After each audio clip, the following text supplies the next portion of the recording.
ইফালে সৰুপথাৰ আৰু গোলাঘাটত গছপুলি বিতৰণ কৰা হৈছে জুবিন গাৰ্গলৈ শ্ৰদ্ধা জনাই এই বিশেষ কাৰ্যসূচী লোৱা হৈছে এনআৰডি গ্ৰুপ আৰু অসম লাইফ 24ৰ উদ্যোগতে গছপুলি বিতৰণ কাৰ্যসূচী ৰাজ্যজুৰি মুঠ 5 লাখ গছপুলি বিতৰণৰ সংকল্প লোৱা হৈছিল এই কথা ইতিমধ্যে জনাইছিল সিএমডি নৃপেন দাসে ছয়গাঁৱৰ পৰা আৰম্ভ হৈছিল এই কাৰ্যসূচী কেইদিনমান পূৰ্বে আৰু সিএমডি নৃপেন দাসে শুভাৰম্ভ কৰিছিল এই কাৰ্যসূচীৰ আৰু আজি গোলাঘাট তথা সৰুপথাৰত গছপুলি বিতৰণৰ কাৰ্যসূচী লোৱা হৈছে জুবিন গাৰ্গে যেহেতু গছ ভাল পাইছিল জুবিন গাৰ্গে কৈছিল যে গছ ৰুব লাগে কাৰণ প্ৰকৃতিক যদি মৰম নকৰো প্ৰকৃতিও আমাক মৰম নকৰিব তেন্তে আমি কেনেকৈ জীয়াই থাকিম কেৱল মানুহ নহয় জীৱকুল কেনেকৈ থাকিব তাৰ পৰিতে বিভিন্ন বিহু ফাংচনত যেতিয়া কোনোবা মানুহে তেওঁক এবাৰ চুই চাবলৈ এবাৰ ওচৰৰ পৰা পাবলৈ চেষ্টা কৰে বা বিচাৰে যিসকলৰ লগত সম্ভৱ হয় তেওঁ সেইখিনি কৰে কিন্তু নোৱাৰা সকলক উদ্দেশ্যি তেওঁ কয় যে আপোনালোকে ঘৰত এটা একোটা নাহৰৰ পুলি ৰুব তেতিয়া সদায় মই আপোনালোকৰ কাষত থকা যেন লাগিব জুবিন গাৰ্গে আপোনালোকৰ ঘৰতে থকা যেন লাগিব এই বুলি কয় কাৰণ জুবিন গাৰ্গৰ প্ৰিয় গছেই হৈছে নাহৰক লৈ তেওঁ বিহু লিখিছে গীত গাইছে আৰু এতিয়া এই সন্দৰ্ভত আমি সবিশেষ জানিবৰ বাবে পোনপটীয়াকৈ যাব বিচাৰিছো গোলাঘাটলৈ যত উপস্থিত আছে আমাৰ সাংবাদিক সুমন্ত মাধৱ বৰা সুমন্ত আপোনাৰ ওচৰলৈ আহিছো গছপুলি বিতৰণ কাৰ্যসূচী তাতো লোৱা হৈছে আৰু তাৰ সবিশেষ পৰিবেশ পৰিস্থিতি দেখুৱাই যাওক আৰু যি সকল লোক আছে তেওঁলোকৰ মন্তব্য লওক সুমন্ত হয় ৰাজীৱ গগৈ আমি ইতিমধ্যে উল্লেখ কৰিছো যে আমি জুবিন গাৰ্গ নামৰ সত্তাটোক আমাৰ মাজত কেনেদৰে জীয়াই ৰাখিম তাৰ বাবে বিভিন্নজনে বিভিন্ন পদক্ষেপ হাতত লৈছে আৰু অসম লাইফ 24 আৰু এনআৰডি গ্ৰুপৰ অধ্যক্ষ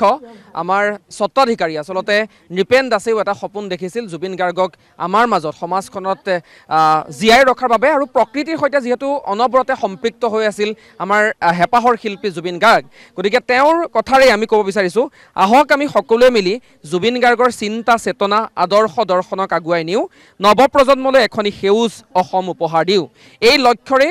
অসম লাইফ 24 আৰু এনআৰডি গ্ৰুপৰ উদ্যোগত প্ৰাণৰ শিল্পী জুবিন গাৰ্গৰ সুৰণত 5 লাখ গছপুলি বিতৰণৰ যি কাৰ্যসূচী সেই কাৰ্যসূচী হাতত লোৱা হৈছে ইতিমধ্যে ৰাজ্যৰ বিভিন্ন প্ৰান্তত আমি এই কাৰ্যসূচী হাতত লৈছো আৰু আজি আমাৰ সৌভাগ্য গোলাঘাটত আসলতে বৰ্তমান এখনি গ্ৰন্থমেলা অনুষ্ঠিত হৈ আছে তাতে আমি যি জুবিন গাৰ্গৰ ন্যায় দাবীৰে অনুষ্ঠান কৰিছো মায়াবিনী ৰাতিৰ বুকুত ইয়াতে হ'ব কেইটামান মুহূৰ্তৰ পাছতে তাৰ প্ৰাক্ষণত আমি জনতাক আমি একোটিকৈ জুবিন দাই দেখুৱাই থৈ যোৱা আদৰ্শৰে অনুপ্ৰাণিত হৈ একোটিকৈ গছ পুলি আসলতে দিব বিচাৰিছো এই গছ পুলিটো তেওঁলোকে নিজৰ ঘৰত ৰুব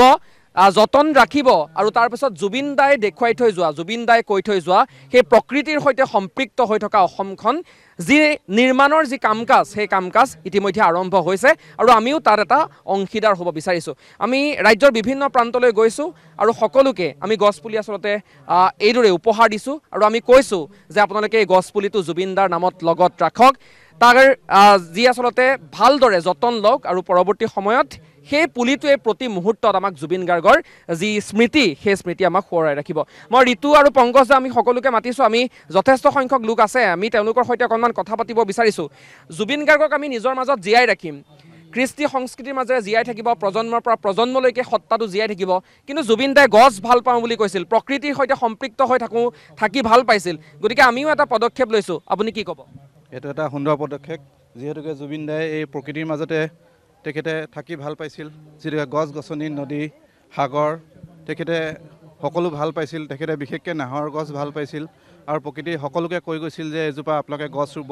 নাহৰ আপোনালোকে নিজৰ গছত ৰুব কাৰণ মই আপোনালোকে য'ত নাহৰ ৰুব মই তাত থাকিম বুলি তেখেতে কৈ গৈছিলে আজি এই আপোনালোকে যিটো পদক্ষেপ লৈছে তেখেতসকলক আমি অশেষ ধন্যবাদ জনাইছোঁ ঠিক আছে আমি এতিয়া আসলতে যিসমূহ আমি গছৰ পুলি লগত আনিছো সেয়া আমি বিতৰণ কৰিম আমি সকলোকে গছ পুলি দিম আৰু আমি আশা প্ৰকাশ কৰিছো আপোনালোকে গছ পুলিটোৰ যতন ল'ব মই অকণমান আপোনাৰ পৰা জানিব বিচাৰিছো জুবিন দাবিহীন সময়খিনি যথেষ্ট কষ্টৰে আমি অতিবাহিত কৰিছো তাৰপিছতো এইদৰে আচলতে জুবিন দাই ভাল পোৱা কামবোৰৰ মাজেৰে আমি মানুহজনক জীয়াই ৰাখিম সদায় আপুনি কি ক'ব জুবিন দা হৈছে আমাৰ অসমৰ সম্পদ জুবিন দা অবিহনে আমি মানে নিজকে কি ক'ম আৰু আমি মানে জুবিন দাক পাহৰিব নোৱাৰা এজন মানে সম্পদ আৰু ঠিক আছে ধন্যবাদ জ্ঞাপন কৰিছো গছ পুলিটো ভালকে ৰাখিবানে তোমালোকে ৰাখিম জুবিন দাৰ নামত ৰাখিব লাগিব আমি ৰাখিম আৰু সদায় পানী দিব লাগিব অ দিবা দিম ঠিক আছে আৰু আমি সকলোকে আচলতে একোটিকৈ গছ পুলি দিব বিচাৰিছোঁ বাইদেউ মই অকণমান আপোনাৰ পৰা জানিব বিচাৰিছোঁ গছ ভাল পোৱা মানুহজন প্ৰকৃতিৰ সৈতে অনবৰতে সম্পৃক্ত হৈ থকা মানুহজন হঠাৎ নোহোৱা হৈ গ'ল ন্যায় ব্যৱস্থাটোৰ ওপৰত আমাৰ আশ্বাস আছে জুবিন দাই ন্যায় পাব কিন্তু মানুহজনক জীয়াই ৰাখিবলৈ আমিও কৰণীয় আছে গছ ভাল পোৱা মানুহজনৰ বাবে আমিও এটা পদক্ষেপ হাতত লৈছোঁ 5 লাখ গছ পুলি বিতৰণ কৰিবলৈ লৈছোঁ গতিকে আপুনি কি ক'ব বিচাৰিব হয় আপোনালোকৰ এটা সুন্দৰ পদক্ষেপ আদৰণীয় জনাইছোঁ অকল আপোনালোকেই নহয় আমি প্ৰতিজনেই তেখেতৰ এনে আদৰ্শখিনি আমি জীয়াই ৰাখিব লাগিব আমি সকলোকে তেওঁৰ আদৰ্শৰ মাজতে আমি তেওঁক জীয়াই ৰাখিব লাগিব সদায় প্ৰকৃতিক তেখেতে ভাল পাইছিল আৰু তেখেতে সেই প্ৰকৃতি সংৰক্ষণৰ ওপৰত যথেষ্ট গুৰুত্ব দিছিল আমিও গছপুলি ৰুই গছৰ প্ৰতিপালন কৰি প্ৰকৃতিখনক আমিও সংৰক্ষিত কৰি ৰাখিব লাগিব আৰু তেখেতে যিখিনি আদৰ্শ দেখুৱাই থৈ গৈছে সেইখিনি আমি আগবাঢ়ি যাম তেখেতে ন্যায় পাওক আমি আস্থা ৰাখিছোঁ চৰকাৰৰ ওপৰত ন্যায় ব্যৱস্থাৰ ওপৰত আৰু তেখেতে ন্যায় পাবই জুবিন দাই ন্যায় পাবই তেখেতে ন্যায় কিয় নাপাব তেখেত এজন ভগৱান আছিল ভগৱানৰ ন্যায় হ'বই ধন্যবাদ জ্ঞাপন কৰিছোঁ আমি তোমালোকে গছপুলিটো ভালকৈ ৰাখিবা ৰাখিম জুবিন দাক আমি সকলোৱে ভাল পাওঁ তোমালোকেও ভাল পোৱা জুবিন দা নোহোৱা হোৱাৰ দিনা চাগে সকলোৱে কান্দিছিলা গতিকে কি ক'ব বিচাৰিবা জুবিন দাক জীয়াই ৰাখিব লাগিব আমি গান গাব লাগিব জুবিন দা নামৰ মানুহজনক জীয়াই ৰাখিব লাগিব নহয় জানো জুবিন দাক আমি জীয়াই ৰাখিব লাগিব জুবিন দাক আমি ন্যায়ৰ কাৰণে মাত মাতিব লাগিব তোমালোকে কি ক'বা তুমি কি ক'বা আমিও তেওঁক জীয়াই ৰাখিম আমাৰ মাজত যিহেতু তেওঁ নোহোৱা আমাৰ বহুত দুখিত হৈছোঁ আৰু তেওঁক জীয়াই ৰাখিম আমি আৰু এয়া হৈছে গোলাঘাটৰ পৰিৱেশ আমি সমবেত সকলোকে একোটিকৈ গছপুলি আমি প্ৰদান কৰিছোঁ আৰু আমি আশা প্ৰকাশ কৰিছোঁ এই যি অসম লাইভ 24 আৰু NRD গ্ৰুপৰ 5 লাখ গছপুলি বিতৰণৰ যিটো কাৰ্যসূচী সেই কাৰ্যসূচী ইতিমধ্যে আৰম্ভ হৈছে গোলাঘাটৰ জনতাকো আমি একোটিকৈ গছপুলি দিছোঁ আমি তেওঁলোকক কৈছোঁ আপোনালোকে গছপুলিটোৰ যতন ল'ব আৰু এই গছপুলিটো আপোনালোকে আমি দিয়া গছপুলিটো বুলিয়ে নহয় জুবিন দাই যিখন অসমৰ সপোন দেখিছিল সেই অসমখন আমি নিজেই আচলতে ধৰি ৰাখিব লাগিব আমি নিজেই সেই অসমখনৰ ৰূপৰেখা অংকন কৰিব লাগিব বাইদেউ অকণমান আপোনাৰ পৰাও জানিম জুবিন দায়ে পৰিৱৰ্তনৰ কথা কৈছিল জুবিন দাৰ মৃত্যুৰ পিছত পৰিৱৰ্তন আহিছে আৰু এয়াও এটা পৰিৱৰ্তনেই কি ক'ব হয় আমি আচলতে আমাৰ প্ৰাণৰ শিল্পীগৰাকীক হেৰুৱাই আমি অতিকৈ মৰ্মাহত হৈছোঁ কিন্তু তেওঁ আচলতে আমি কোনোবা এজন আপোন মানুহক যদি হেৰুৱাওঁ তেওঁ যিখিনি ভাল পোৱা কাম সেইখিনি কৰিলেহে আমি তেওঁক আমি জীয়াই ৰাখিব পাৰোঁ ঠিক তেনেদৰে জুবিন দাই যেনেকৈ প্ৰকৃতিৰ প্ৰতি দায়িত্ব পালন কৰি ভাল পায় বা গান গাই ভাল পায় আমি এনেধৰণৰ বস্তুবিলাক যদি আগুৱাই লৈ যাওঁ তেনেহ'লে সেই পৰিৱৰ্তনৰ যোগেদিহে তেওঁ বিচৰা অসমখনি আমি আকৌ পাম বুলি আমি আশাবাদী ধন্যবাদ জ্ঞাপন কৰিছোঁ ৰাজীৱ গগৈ মই পৰিৱেশটো দেখুৱালোঁ এয়া হৈছে গোলাঘাট জুবিন দাৰ আচলতে নিজৰ ঠাই গোলাঘাটৰ জোৱাই এগৰাকী জুবিন গাৰ্গ আৰু জুবিন গাৰ্গৰ সৈতে গোলাঘাটবাসীৰ এটা নিবিড় সম্পৰ্ক আছে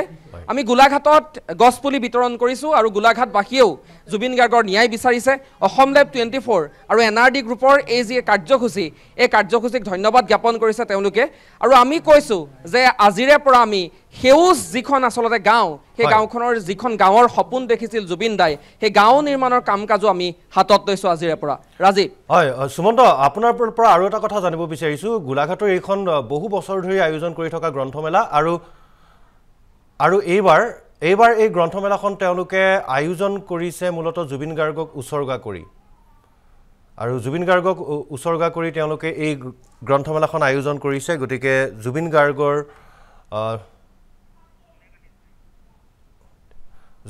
প্ৰতি শ্ৰদ্ধাঞ্জলি জনাই